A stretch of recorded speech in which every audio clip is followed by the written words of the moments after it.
नमस्कार दोस्तों, स्वागत है आपका आपके YouTube चैनल विकास सिविल एकेडमी में।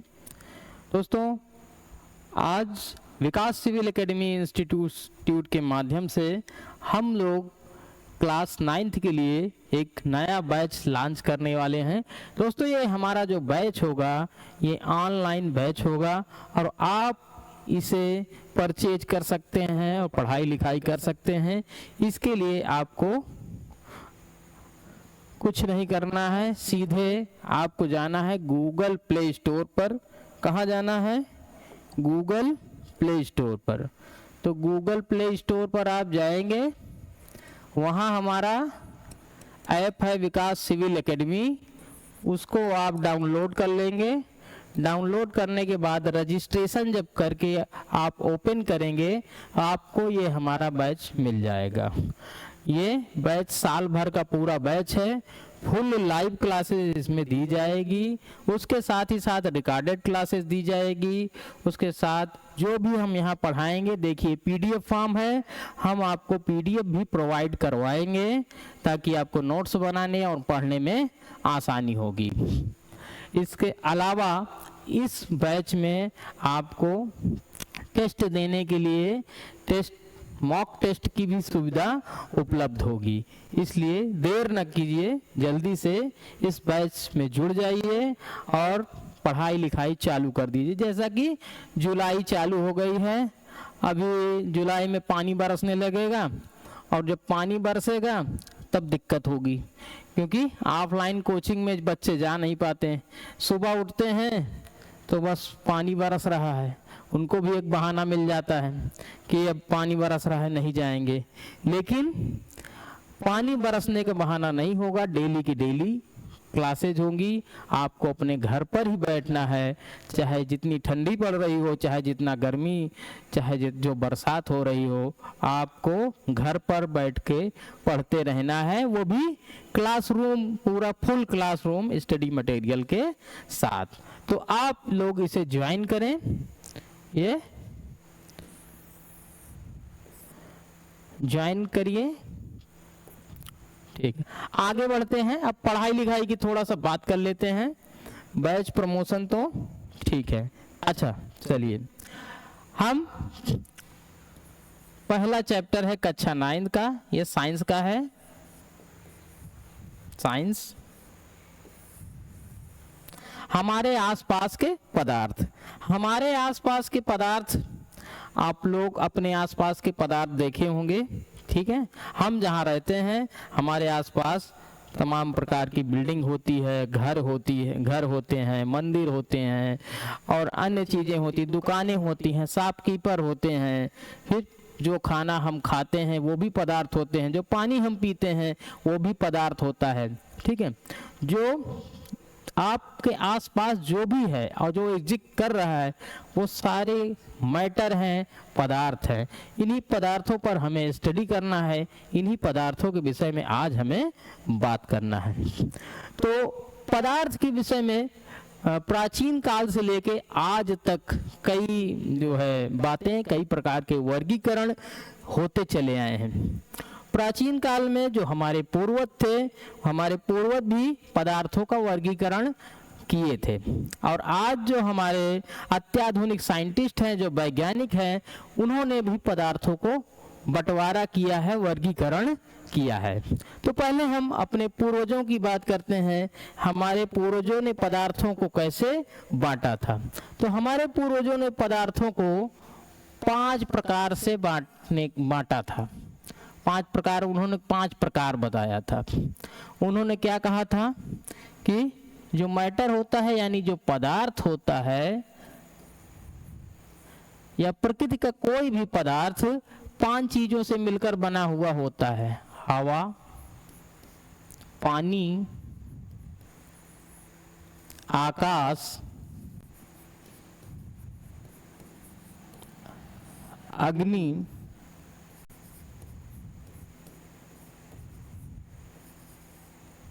ठीक है, जल हो गया, हवा हो गया, पानी हो गया, आकाश हो गया, अग्नि हो गया और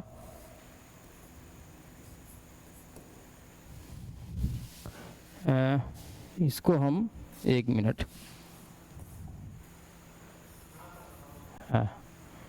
ये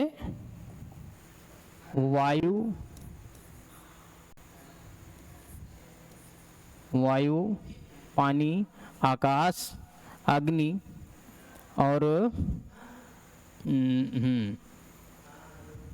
5वें नंबर पर हमारा, 1 सेकेंड,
ठीक है। तो आवाज सही हो गई, आवाज आ रही है? ठीक। तो हम बात कर रहे थे वायु, पानी, आकाश, अग्नि और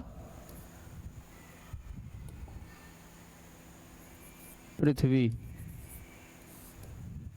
ठीक है। तो हमारे जो पूर्वज थे ये 5 प्रकार से वर्गीकरण किए थे, और पूर्वजों का मानना ये था कि इन्हीं 5 तत्वों से या पंच तत्वों से जो है संपूर्ण सृष्टि बनी हुई है।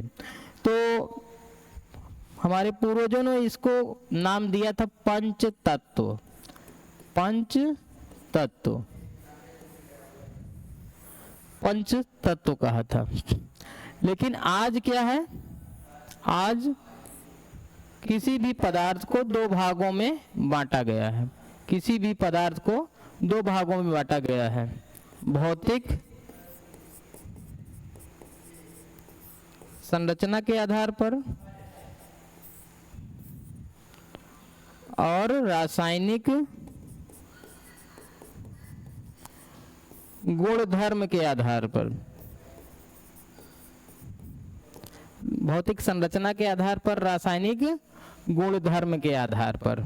तो सबसे पहले हमें पढ़ना है भौतिक संरचना के आधार पर, भौतिक संरचना के आधार पर। ठीक है। तो भौतिक संरचना के आधार पर अगर हम बात करेंगे, भौतिक संरचना के आधार पर,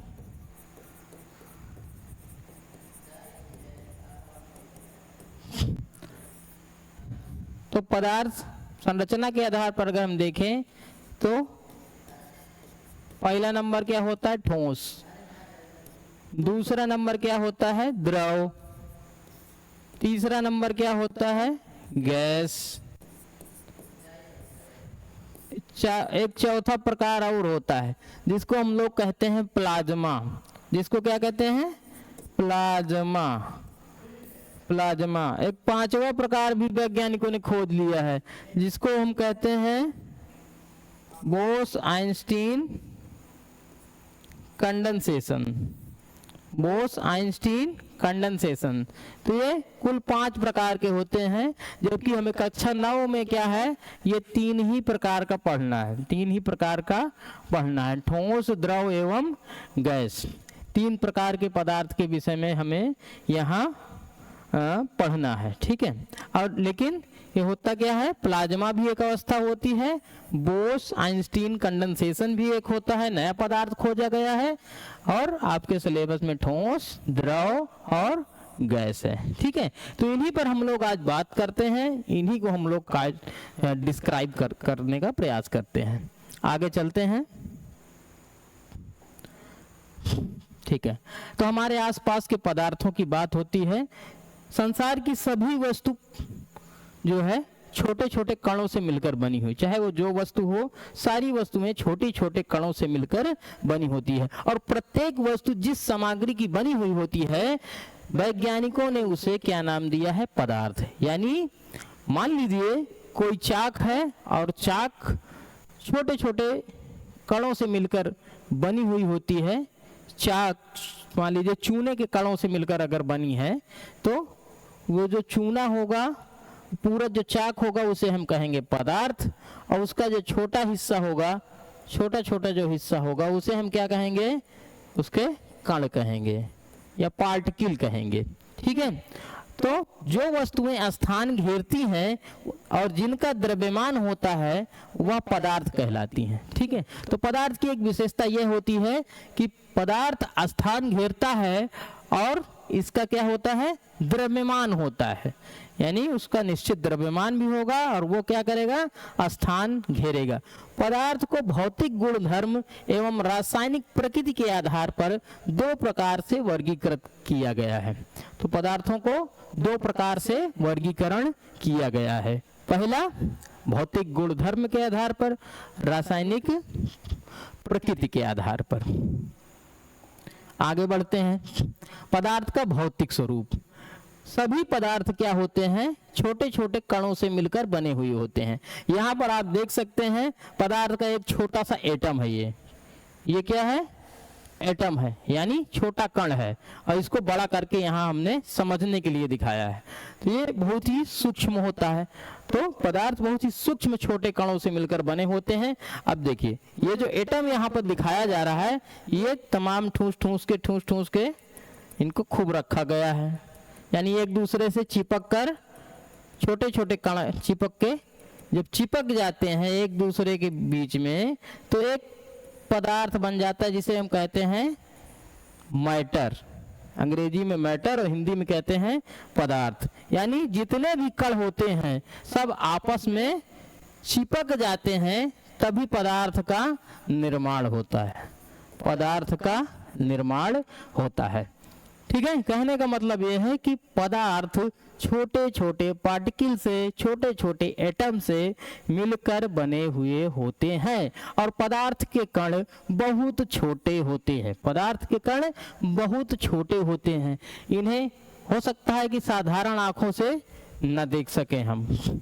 अगर देख भी लेंगे तो उनको जो है हमको एनालाइज करने में प्रॉब्लम हो सकती है। तो छोटे कण होते हैं। चलिए आगे बढ़ते हैं। अब इनके गुणों की बात करते हैं। जो पदार्थ के कण होते हैं उनके गुणों पर चर्चा कर लेते हैं, क्योंकि यहाँ से प्रश्न पूछा जाता है। यहाँ से प्रश्न पूछा जाता है। प्रश्न यह पूछा जाता है कि पदार्थ के कणों के अभिलक्षणिक गुण लिखिए। पदार्थ के कणों के अभिलक्षणिक गुण लिखिए, ऐसा क्वेश्चन आ जाता है। तो अब इसमें आपको याद रखना है। तीन मेन पॉइंट मैं आपको बता रहा हूं। इन तीनों पॉइंट को आपको याद रखना है और जब भी प्रश्न पूछा जाए आप इन तीनों पॉइंट को लिख देंगे, आपको पूरा नंबर मिल जाएगा। पहला है पदार्थ के कणों के बीच रिक्त स्थान होता है। ठीक है। पदार्थ के कणों के बीच क्या होता है? रिक्त स्थान होता है। कोई भी पदार्थ, मान लीजिए हमारा ये बीकर है, बीकर में हम कोई पदार्थ ले रहे हैं। ठीक है। तो पदार्थ के जो अणु होंगे वो कुछ ऐसे होंगे। तो इन अणुओं के बीच में क्या होगा? ये देखिए, अणुओं के बीच में कुछ न कुछ गैप है। जो गैप होता है उसी को हम कहते हैं रिक्त स्थान। ठीक है। साइंस की भाषा में इसी को क्या कहते हैं? अंतरा आणविक दूरी। क्या कहते हैं? अंतरा आणविक दूरी कहते हैं साइंस की भाषा में, अंतरा आणविक दूरी। ठीक है। अब देखिए, अंतरा आणविक दूरी एक बहुत ही इंपॉर्टेंट ये टर्म है। इसलिए इंपॉर्टेंट है क्योंकि इसी से यह निर्धारित होता है कि कोई भी पदार्थ ठोस है, द्रव है या गैस है। ठीक है। तो अंतरा आणविक दूरी को आप लोग दिमाग में बैठाइएगा। अभी इसकी हम अलग से बात करेंगे, ठीक है। तो पहला क्या है, किसी भी पदार्थ के कणों के बीच रिक्त स्थान होता है। दूसरा क्या है, पदार्थ के कण निरंतर गतिशील रहते हैं। यानी आप देखते हैं कि कोई ठोस है और वो ठोस, मान लीजिए कोई लकड़ी का गुटका है, हम देखते हैं कि वो स्थिर है, और होता क्या है, उसके जो अंदर के कण होते हैं वो गतिशील होते हैं, अंदर ही अंदर गति करते रहते हैं, बस उनकी गति को हम देख नहीं सकते। तो जो भी पदार्थ के कण होते हैं वो गतिशील होते हैं, ठीक है। तीसरी विशेषता जो है कि पदार्थ के जो कण हैं, पदार्थ के कण एक दूसरे को क्या करते हैं, आकर्षित करते हैं। आकर्षित करते हैं, आकर्षित क्यों करते हैं, आकर्षित इसलिए करते हैं क्योंकि कोई भी पदार्थ क्या होगा, उसका जो कण होगा जब आकर्षित करेगा तो ये चिपकेगा, आकर्षित करेगा तो एक दूसरे से चिपकेगा, बॉन्ड बनाएगा। तो पदार्थ के जो कण है ये भी इसका एक गुण है, कण का एक गुण है कि कण एक दूसरे को क्या करते हैं, अट्रैक्ट करते हैं, अट्रैक्ट करते हैं, ठीक है, आकर्षित करते हैं, ठीक है, या तो फिर रिपेल करते हैं। मोबाइल लाओ जो, चलिए आगे चलते हैं। इतना समझ में आ गया, ठीक, आई होप कि समझ में आ गया होगा। आगे बढ़ते हैं हम लोग, ठीक है। अब फिर से आए हैं पदार्थ की अवस्थाओं में, ठीक है, पदार्थ की अवस्थाएं। अब अवस्थाएं अभी हम बता चुके हैं कि पदार्थ की कितनी अवस्थाएं होती हैं, ठीक है। तो भौतिक आधार पर पदार्थ की 5 अवस्थाएं हमने बताई, जिनमें से हमें 3 पढ़ना है, ठीक है। तो 3 कौन सा है, ये देखिए, ये है सॉलिड, यानी इसे हम क्या कहेंगे, ठोस, ठोस। दूसरा लिक्विड, इसे हम क्या कहेंगे, द्रव, क्या कहेंगे, द्रव कहेंगे। फिर तीसरा गैस, इसे हम क्या कहेंगे, गैस, ठीक। हाँ, अब देखिए पदार्थ को उनकी विशेषताओं के कारण ही 3 प्रकार का बताया गया है, ठीक है। अगर पदार्थ एक ही जैसा हो तो उसको बिल्कुल हम 3 प्रकार का बिल्कुल नहीं बताएंगे, हम तो कहेंगे एक ही प्रकार का है। क्यों, क्योंकि अगर वो एक ही जैसा हो तो एक ही होगा, ठीक है। मान लीजिए कोई व्यक्ति है, वो कोई स्टूडेंट है, 3 स्टूडेंट आए, पढ़ने में एक जैसे हैं, लेकिन क्या है, कोई शर्ट नीली कलर के पहन के आया है, कोई लाल कलर के पहन के आया है, कोई सफेद कलर पहन के आया है, कोई खड़ा बाल करके आया है, चावल का माड़ होल लगा के एकदम खड़ा कर लिया है बाल, खुश होके चला आया है घर से आराम से, और कोई जो है अपना जो है सर मुंडवा के चला आया है बिना टोपी लगाए, तो कोई हाफ पैंट पहन के चला आया है। तो देखिए ये तो उनका जो है वाय है, उनके बीच का जो अंतर है ये वाह है, अंतर है, लेकिन उनमें कुछ आंतरिक अंतर भी होगा। किसी को हिंदी ज़्यादा आती होगी, किसी को अंग्रेजी ज़्यादा आती होगी, या फिर कोई मैथ में साइंस में ज़्यादा तेज होगा, तो सब में डिफरेंट होता है, इसीलिए सब अलग हैं। अब ले लीजिए, अब LPG गैस सिलेंडर ले लीजिए जिससे खाना बनता है, सारे सिलेंडर एक जैसे होते हैं, एकदम एक जैसे होते हैं। कब हमारे घर में कौन सा सिलेंडर आता है, कौन सा सिलेंडर नहीं आता है, हम जान नहीं सकते हैं। दूसरा आ जाएगा, तीसरा आ जाएगा, हमारे घर का सिलेंडर किसी और के यहाँ चला जाएगा, हम उसमें पहचान नहीं कर सकते हैं। तो इनमें क्या है, कुछ न कुछ एक दूसरे से अलग हैं, इसलिए इसको अलग अलग नाम दिया गया है। और इनके देखिए पदार्थ को उनके कणों की विशेषताओं के कारण 3 प्रकार, इनकी कणों, इनके अंदर जो कण है इनकी विशेषता है। क्या विशेषता है, देखिए ये ठोस के कण हैं, आप देख सकते हैं ये ठोस के कण हैं। ठोस के कण, इनके बीच में हम देखते हैं अंतराण्विक दूरी इतना है, इतना है, इतना है और इतना है, यानी बहुत कम अंतराण्विक दूरी है। लिक्विड में देखते हैं, लिक्विड में देखिए ये अंतराण्विक दूरी इससे अधिक है, ये अंतराण्विक दूरी अधिक है, ये भी अधिक है, ये अधिक है। तो लिक्विड में ठोसों की अपेक्षा अंतराण्विक दूरी अधिक होती है, ठीक है, इसलिए यह ठोस से अलग द्रव होता है, ठीक है, ठोस से अलग द्रव होता है। अब देखिए ठोस क्या है, ठोस एक ऐसा पदार्थ होता है जिसको हम बाह्य बल लगाते हैं। अब मान लीजिए कोई लोहा है, अब कितना भी हम बाह्य बल लगा लें, कितना भी उसमें हम कुछ भी कर लें, तो वो अपने आकार को नहीं बदलेगा। हम उसको तोड़ देंगे तो टूट जाएगा, अलग हो जाएगा, ठीक है, उसके कण अलग अलग हो जाएंगे, लेकिन वो अपने आकार को जल्दी नहीं बदलता है। तो जब आकार नहीं बदलता इसलिए उसको सॉलिड कहा जाता है, इसीलिए उसको क्या कहा जाता है, ठोस कहा जाता है। अब रही बात द्रव की, द्रवों के जो कण होते हैं वो ठोसों की अपेक्षा अधिक दूरी पर होते हैं, इसलिए ये इसकी क्या विशेषता होती है कि ये बहाव वाला होता है, यानी जो द्रव होता है उसका गुण होता है कि ये बह जाएगा, यानी बहता है, और इसका कोई आकार निश्चित नहीं होता। इसका क्या होता है, आकार निश्चित नहीं होता है। इसका मतलब जिसका आकार निश्चित नहीं हो उसको क्या करेंगे, हम जिस बर्तन में उसे रख देंगे वो उसी आकृति का हो जाएगा। हम अगर लोटा में रख देंगे तो वो लोटा जैसा बन जाएगा, हम गिलास में रख देंगे तो गिलास जैसा बन जाएगा, अगर हम उसको बाल्टी में रख देंगे तो बाल्टी जैसा हो जाएगा। तो उसका कोई आकार निश्चित नहीं होता, लेकिन द्रवों का आकार निश्चित भले ही ना हो, लेकिन इनका आयतन निश्चित होता है। द्रवों का क्या होता है, आयतन निश्चित होता है, ठीक है। अब हम गैसों की बात करेंगे। गैस में आप देख सकते हैं कि ठोस और लिक्विड इन दोनों की अपेक्षा अंतरा आणविक दूरी ज्यादा है, अंतरा आणविक दूरी ज्यादा है, ज्यादा अंतराणविक दूरी है। अब अंतराणविक दूरी ज्यादा होने की वजह से दिक्कत ये आती है कि काफी ज्यादा दूर हो जाते हैं। जब ज्यादा दूर हो जाते हैं तो इनमें उड़ने की शक्ति आ जाती है, यानी हमारा जो गैस होता है ये उड़ सकता है, ठीक है।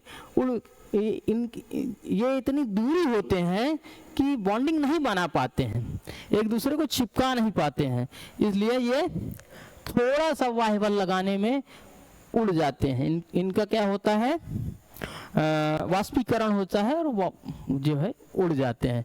अब गैस की खासियत यही है कि गैस उड़ जाती है, ठीक। ये तीन चीज आपको समझ में आया होगा, और कैसे इनके कणों के आधार पर मैंने इनको डिस्क्राइब किया है कि इनके कणों की बीच की जो अंतराणविक दूरी है उनसे मैंने डिस्क्राइब करने का प्रयास किया। आगे बढ़ते हैं। अब देखिए हम कुछ सॉलिड, लिक्विड, गैस और प्लाज्मा देखते हैं, ठीक है। अब देखिए सॉलिड में जैसे हम एक कार देखते हैं, कार क्या होती है, ठोस होती है, ठीक है। यहाँ पर देखिए मोबाइल है, ठोस होती है, ये ठोस है। अब देखिए यहाँ पर गुब्बारा है, ये गैस है, ठीक है, गुब्बारा गैस है, गुब्बारे में गैस होती है, तो ये गैस का उदाहरण है, ठीक है। चिमनी से धुआं निकल रहा है, ये भी गैस है, ये भी गैस है, ठीक है। अब देखिए ये प्लाज्मा है, प्लाज्मा में क्या होता है, जैसे मान लीजिए कोई लोहा है, लोहे को पिघला दिया जाए, ठीक है, इतना प्लाज्मा में हमेशा ताप होता है, क्या होता है, इसका ताप बहुत ज्यादा होता है। तो जब ताप बहुत ज्यादा होता है तो ना ही ये ठोस में होता है और ना ही ये जो है गैस में होता है, बीच की अवस्था में होता है, द्रव में। और अगर थोड़ा सा भी तापमान अगर क्या होता है, थोड़ा सा भी अगर तापमान इसका कम हुआ तो ये ठोस में परिवर्तित हो जाता है, तापमान अगर बढ़ा तो ये पुनः द्रव में चला जाता है। तो यहाँ जो पिघला हुआ है, लोहा पिघल गया, वो प्लाज्मा हो जाएगा, ठीक है। अब जैसे मान लीजिए लोहे के बाद सोना भी पिघल जाता है, वो भी प्लाज्मा हो जाता है, गरम करके उसको पिघला देते हैं, किसी सांचे में डालकर बना देते हैं, तो वो भी प्लाज्मा जैसा होता है। अब देखिए लिक्विड, लिक्विड में देखिए पानी है, ठीक है, पानी लिक्विड है, ठीक है, समुद्री पानी लिक्विड है, ठीक है। अब जो पानी बरसता है बादल से वो भी क्या है, लिक्विड है। तो जो बहने वाली चीजें हैं, जो बहती हैं, ठीक है, वो सारे लिक्विड के उदाहरण हैं या फिर द्रव के उदाहरण हैं, ठीक है। आगे बढ़ते हैं। यहाँ पे समझाया गया है, समझने का प्रयास ये है, देखिए यहाँ पर जो बादल हैं ये गैस के रूप में होते हैं, ये हमारी गैस है, ठीक है।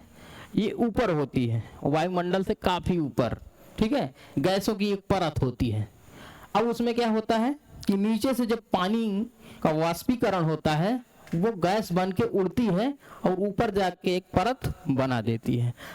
होता क्या है, जब ये ठंडा हो जाता है तो नीचे क्या क्या करता है, पानी गिरता है, पानी की बूंद भर के गिर जाता है, ठीक है। क्योंकि ये गर्म होकर के ऊपर गैस के रूप में तैरता है, तो जैसे ही इसे ठंडक का अनुभव होता है या फिर मान लीजिए कहीं पे इसका टकराव होता है, किसी ये बादल किसी पत्थर से टकरा जाते हैं या कहीं इसका टकराव होता है या थोड़ा सा इसमें ठंडक या नमी आती है तो ये बूंद बन बन के गिर जाते हैं और जमीन पे फैल जाते हैं। इसे हम क्या कहते हैं, द्रव, पानी या लिक्विड कहते हैं।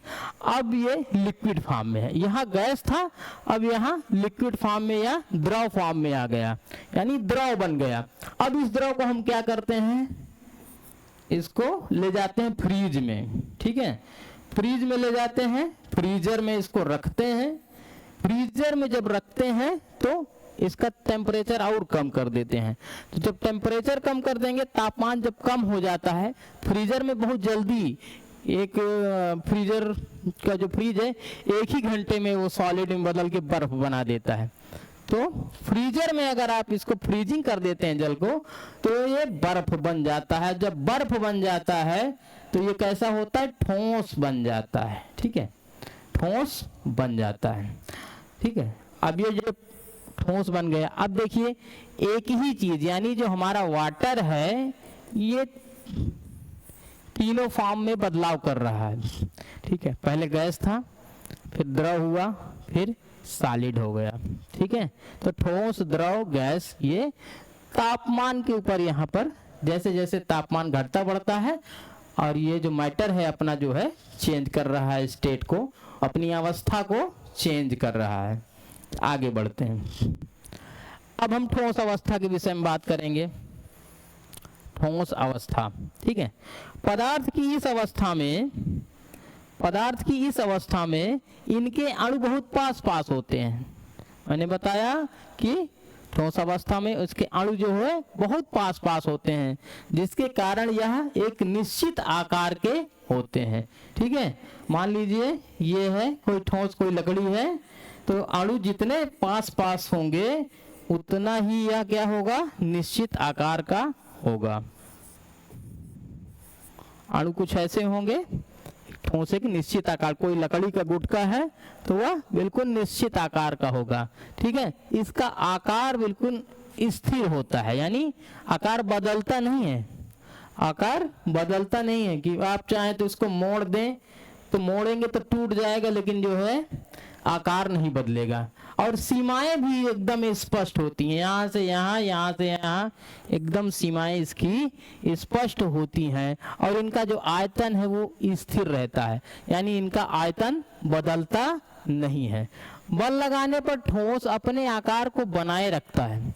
हम बल लगाएं, किसी दीवार पे 4 मुक्का मारें, उसके बावजूद भी दीवार खड़ी रहेगी, यानी वो अपना जो है चेंज नहीं करेगी। उल्टा क्या होगा, हमें जो हम बल लगाएंगे हमको दिक्कत होगी, ठीक है। ठोस अपने आकार को क्या करेगा, बनाए रखता है। और ज्यादा बल लगाने पर क्या होगा, मान लीजिए 4 हथौड़ा अगर मार दिए दीवार में तो टूट जाएगा, लेकिन जो उसके आकार में परिवर्तन नहीं होगा, आकार में परिवर्तन नहीं होगा।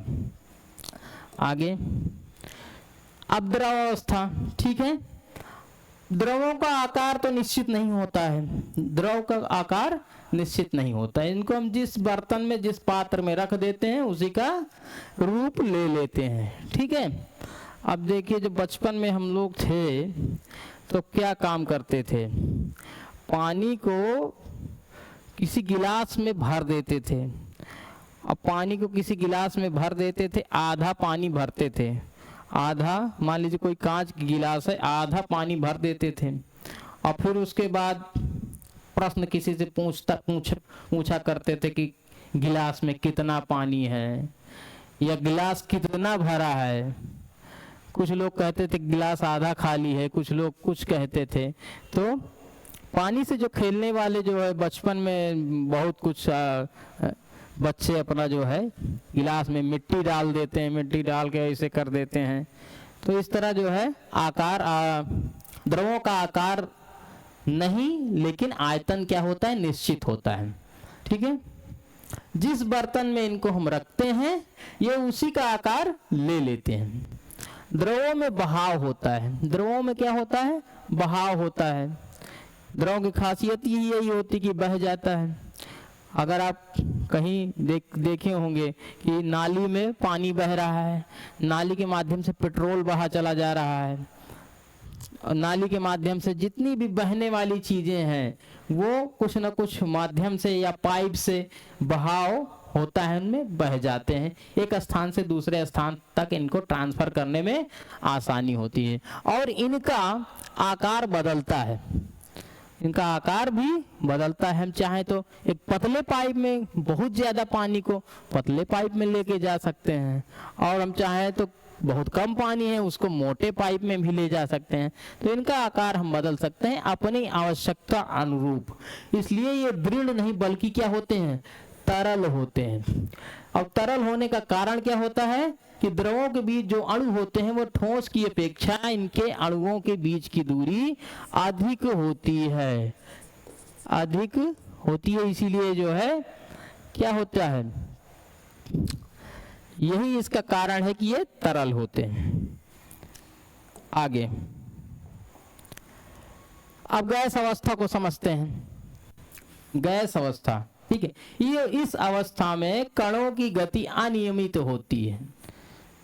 जो कण होता है गैस का वो अनियमित गति करता है। इसी चक्कर में वो क्या करता है, कभी कभी बाहर निकल जाता है, अपनी बॉन्डिंग के जब बाहर निकल जाता है तो सीधे उड़ जाता है। तो और अत्यधिक तीव्र होती है, तीव्र भी बहुत होती है। इस अनियमित गति के कारण ये कण आपस में टकराते हैं। ये कण क्या करते हैं, आपस में टकराते हैं और इनमें ठोसों एवं द्रवों की तुलना में अधिक संपीड़ितता होती है। संपीड़ितता को हम लोग कंप्रेशन कहते हैं, कंप्रेशन, कंप्रेशन, ठीक है। अब देखिए कंप्रेशन का क्या फायदा होता है। कंप्रेशन का फायदा ये होता है कि जो कोई भी द्रव हो या फिर मान लीजिए कोई गैस हो, अगर कोई गैस को हम कंप्रेशन कर सकते हैं तो कम स्पेस में, कम जगह में उसको अत्यधिक मात्रा में ठूस ठूस के भर सकते हैं। कंप्रेस करना का मतलब उसको जो है बहुत ज़्यादा दबाना होता है, उसको कंप्रेस कर देते हैं और उसको ठूस ठूस के भरना, कंप्रेस। इसको देहाती भाषा में आप समझिए कि ठूस ठूस के भरना। जैसे गैस सिलेंडरों में आपने देखा होगा कि जो हमारा एलपीजी गैस सिलेंडर होता है, एलपीजी जिसको लिक्विफाइड पेट्रोलियम गैस कहते हैं, जो घरों में ब्यूटेन और प्रोपेन का मिश्रण होता है, ब्यूटेन और प्रोपेन का मिश्रण होता है, ठीक है। तो ये घरों में क्या होता है, घरों में खाना बनाने में प्रयोग किया जाता है। तो खाना बनाने में प्रयोग किया जाता है तो जब इस सिलेंडर को क्या काम किया जाता है, जब इसको बनाया जाता है, जब इसको बनाते हैं तो इसमें कंप्रेशन, जो गैस होता है उसको खूब कंप्रेस करके खूब ठूस ठूस के भरा जाता है ताकि अत्यधिक मात्रा में गैस भर दी जाए। तभी 15-16 किलो गैस आ जाती है एक सिलेंडर में, और बड़ा सिलेंडर है तो कम से कम 30-28 किलो तक भी आ जाती है। तो ये कंप्रेस किया जाता है। अब वाहनों में देखिए, जो सीएनजी वाहन होते हैं, तमाम गाड़ियां सीएनजी आई हैं और सीएनजी के आजकल रिक्शा उक्सा बहुत चलते रहते हैं। तो जो सीएनजी होते हैं ये भी क्या होती है, ये भी गैस होती है और इसको भी कंप्रेशन करके इसको जो है वाहनों में भरा जाता है। तो एलपीजी हो गया, सीएनजी हो गया, ठीक है। तो इनके बीच के अणुओं की जो दूरी होती है वो अधिक होती है। ये इतना अधिक दूरी पर होते हैं कि पदार्थ के कण आपस में आकर्षण बल का अनुभव सबसे कम करते हैं, ठीक है, ठीक है। तो गैस अवस्था तक आपने पढ़ लिया, यही आपके सिलेबस में है। चौथी अवस्था प्लाज्मा को मैंने आपको बता ही दिया है। तो ठोस, द्रव, गैस एवं प्लाज्मा और आपने सब कुछ समझ लिया है। मुझे उम्मीद है कि आपको समझ में आया होगा। आपको जहां भी नहीं समझ में आया या फिर आप कोई सजेशन देना चाहते हैं तो आप हमारे कमेंट बॉक्स में कमेंट कर सकते हैं। आपको कोई भी ज़रूरत हो आप जो है कमेंट बॉक्स में कमेंट कर सकते हैं। धन्यवाद। आज की क्लास को यहीं समाप्त करते हैं। जय हिंद।